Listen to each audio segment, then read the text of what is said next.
This is the style we are going to be making. Look at the style very well. This is the style we are making. Can you see? We are making this outfit. That's what we want to start cutting on our table right now. We want to start cutting this style on our table right now. So join us as we do that. Okay, we can see the style very well. Yes. So we'll be using this fabric for these 4 yards of fabric. We have 4 yards of fabric here now. So we are going to be cutting the upper part first before we cut the down part. So we're going to be cutting the upper part. So unfolding our fabric, we'll use the bigger part of our measurements, your bigger circumference. Okay, what I mean by your bigger circumference is the biggest measurement in your body. That's between your bust and your hip. Which one is bigger? So if your hip is bigger than your bust, that's what you would divide into 4 to fold your fabric. Okay, that's what you divide into 4 to fold your fabric. So now, what's the hip here? 47. So I have to. The hip is 47. 47. Okay, so 47 divided by 4. So you can do your tape measure like this. You get your 47. Can you see? This is 47. Then you put it together into 2, then into 4 again. Then what I have here now is 11.75. So my fold is supposed to be at 11.75. So that's what I have, 11.75. Then I'll be using 2 inches as my sewing allowance. 2 inches as my sewing allowance. So if I do that, 11.75 plus 2 inches, I'm supposed to have 13.75. So I'm going to push it down so that I'll end up at 13.75. Okay, that's what I have now. Now from the upper part of the gown to, you can see there's a flare. There's a flare at the down part of the gown. You can see the flare there. You can see the flare there. So you can see the flare. You can see the flare. So we have a flare. So where the flare is at the hip line. At the hip line, where the hip line stopped, that's where the flare started from. So that is very important. So we are going to take from the shoulder to our hip line. We are using 32 inches. Let me just use 30. It's 30 inches. Shoulder to our hip line is 13 inches. So we have that right there. From our shoulder to our hip line, we have 30 inches. So we know we are going to be cutting and joining to the other part. So we are going to add 1 inch at the down part. By the time we add the flare and join the shoulder, we will not be having 30 inches again. It will shift to 29. So I make it to end at 30 inches. Okay. So now we start drafting the pattern for the upper bodies. We start drafting the pattern for the upper bodies. So what we are going to do now, we are going to place all our measurements. So first our shoulder. Our shoulder is what then? What's our shoulder? 15. Our shoulder is 15. Divide by 2, we have 7.5, which will also serve as our armhole depth. So I'm going to create that armhole curve there. Okay, I'm using a color chalk so that you can see very well. Then the next thing is our neck width. Then for the neck width, I'm going to be using 3.5 inches for the neck width. Then for the neck depth, it's not a deep neckline. So I'm going to be using 1.5 for my neck depth. Now moving on, from our shoulder to our bust length is 15 plus half, right? Plus half inch to join the shoulder, we have 15.5. So from here to here is our shoulder to our bust length. That's shoulder to under bust. That's shoulder to under bust. Then from there, we'll take from our shoulder to our waist. From our shoulder to our waist, we have 18.5. Okay, we mark it there. Mark it. It's 3 years. So now from that point, we start placing all our other measurements. So our hip was 11.75. We had 11.75. Please check the bust for me there. What's the bust? 45. So our bust is 45. So we divide 45 by 4. You can take 45 by 4. If you go to boutique, it will be more than that now. You know that one. So we divide our bust by 4. Our bust is 45. We divide by 4, we get 11.25. Then our waist is 37. So we have 9.5 when we divide by 4. Okay. So we'll connect those lines together to the hip line also. Now from the hip line, now we connect all our lines together. Our bust to our waist to our hip. Now the next thing we're going to do is to add our sewing allowance of 2 inches, which I'm doing right now. So I'm adding my sewing allowance of 2 inches. My sewing allowance of 2 inches. 2 inches. Down to that point. So this is my sewing allowance, right? So we have just finished cutting the front piece. Give me that. So we have just finished cutting the front piece. So we'll cut it out. Then we'll cut the back piece. Okay.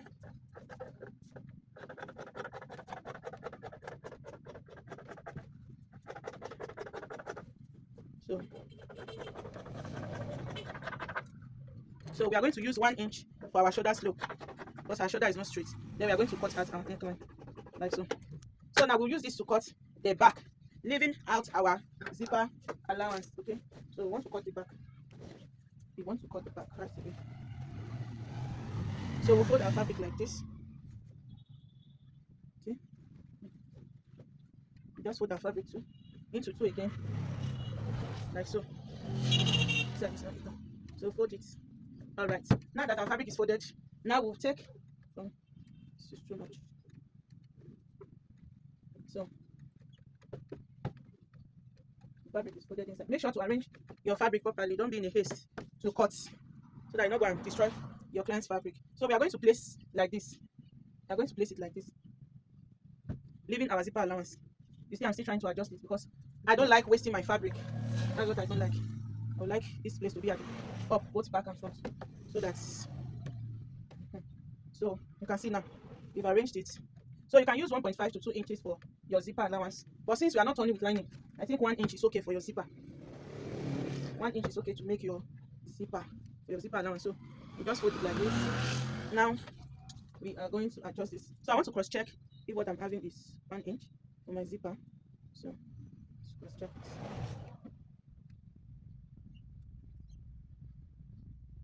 So this is actually my zipper allowance. So I'm going to cut it out. I'm going to be cutting this out like this. Okay. Don't make it fall. So you just cut. Okay. Then cut the armhole also. Like so. Then like this. Then we are done with the upper part. Okay. We are done with the upper part. Then for my zipper allowance, there's something that I normally like to do for my zipper allowance, so that to eliminate that bulging at the back of my zipper. So I go from here to my waistline. At my waistline, I will take out that 1 inch, that initial 1 inch for the zip allowance. See the way I'm slanting it. So I'm going to take out that 1 inch at this my waistline, moving all to my bust area. Then I will take it out like this. This is just to help me eliminate all those folding, those bulging, those gathering of the zip at the back, that the zip will not be gaping, so that the zip will not gape.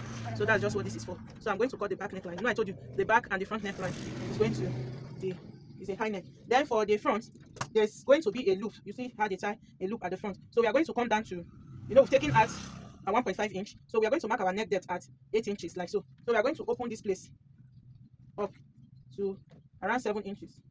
Don't want the person's boobs to be showing. So this is so that the person will be able to wear the clothes. But we are still putting zipper. So we are going to use the fabric to pipe it like bias to pipe in the neck. Then it will be as a form of rope also. So we have that.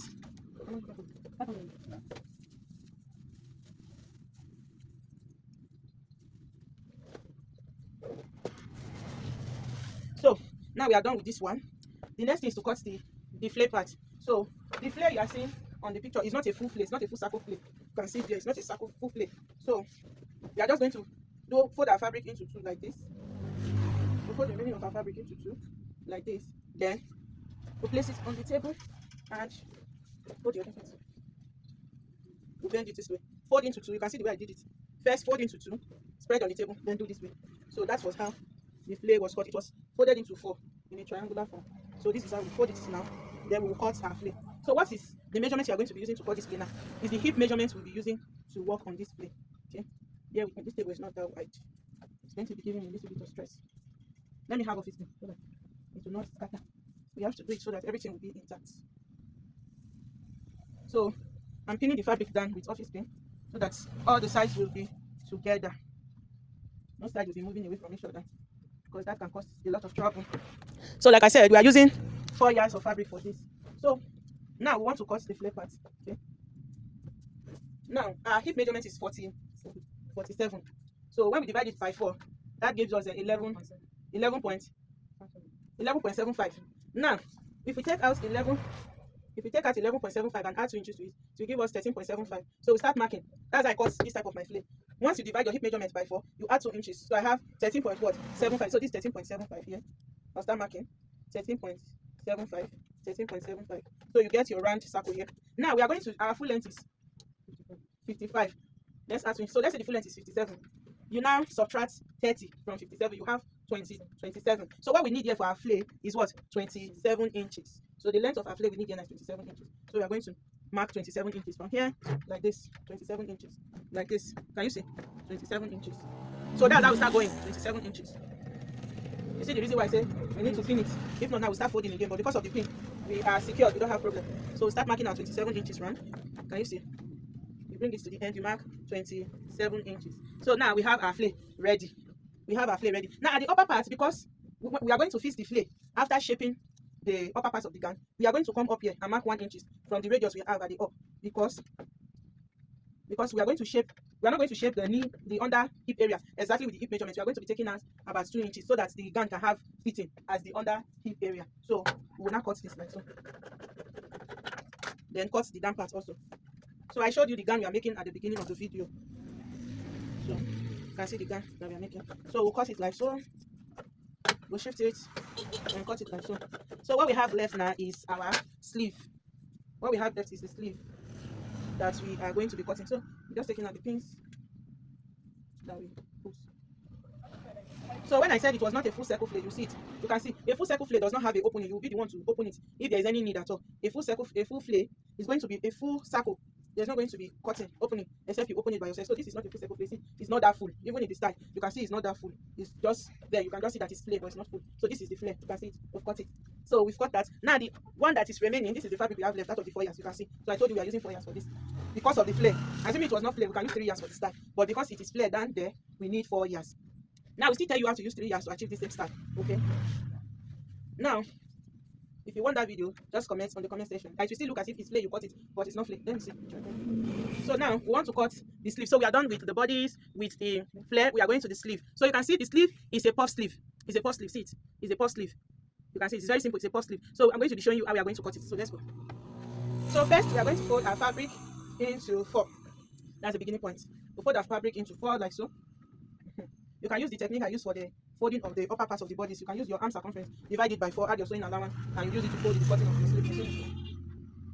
Use it to cut the folding of your sleeve. This thing is folding itself. Always be patient enough to arrange your fabric very well to avoid mistake, especially fabrics like this that are very slippery and stretchy. So now moving on, we are going to be cutting the sleeve. So the sleeve length is 9. So let's just say 10.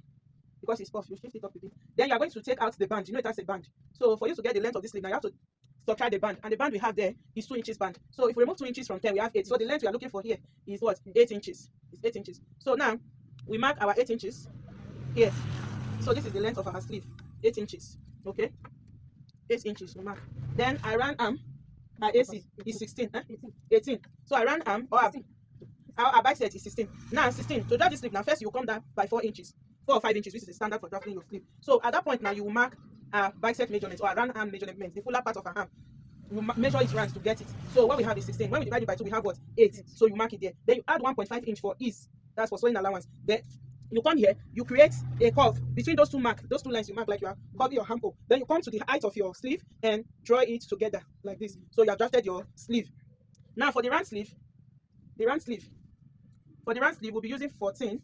Then we add 1 inch to it, then we put it there. Now for us to get that puff, what do? That is where we are going to work on now. I'm making this sleeve as simple as possible. So this is our basic sleeve. So how do we get the gathers for the puff? So I will go, the more you want the puff, that is the higher you go. So I will go up like this by 5 inches from my normal sleeve length. I'll go up by 5 inches, then curve it down to my sleeve, where my arm circumference ends with my allowance. Then I curve it there, then I will cut it out. So with this now, I have my sleeve ready to give me that puffy effect. With this now, my sleeve is ready to give me that. Can you see it now? So this is our actual sleeve. This is where our actual sleeve ends. This is it. This is the line. This is the line of our actual sleeve. That's why I notched that place. This is the line of our actual sleeve. Now, all this one is going to be pleated. Can you see? As you are pleating it, it's giving you that puffy, standing puffy nature. If you don't cut it like you can extend it, like when you pleat it, it will be full, but it will not give you that puff. It will not bring out that puff effect. So this is how to cut our puff sleeve. Then to cut your band, you just measure your fabric. So since I use this part of the fabric for the sleeve, I would like to use this part for the band. So you just fold your fabric into 2 like this. Once you fold it into 2, then you start measuring 2.5 inch, because by the time you join it to your sleeve, you know it was 2 inches we subtracted, but you cannot cut exactly 2 inches because by the time you join, it will reduce to 1.5. So when you cut 2.5 and you join with half inch, it will fall back to 2 inches. So you fold, unfold, you cut 2 inches, measure the length of your sleeve to get the length of your band. So that is how to cut your puff sleeve. And if you want a little pleat at the band, you can do your band 1 inch lesser or 2 inches lesser than the total length of your sleeve allowance. So you now join it together, you have your sleeve. So that is how to cut the style we just work on. Very simple and easy. Thank you.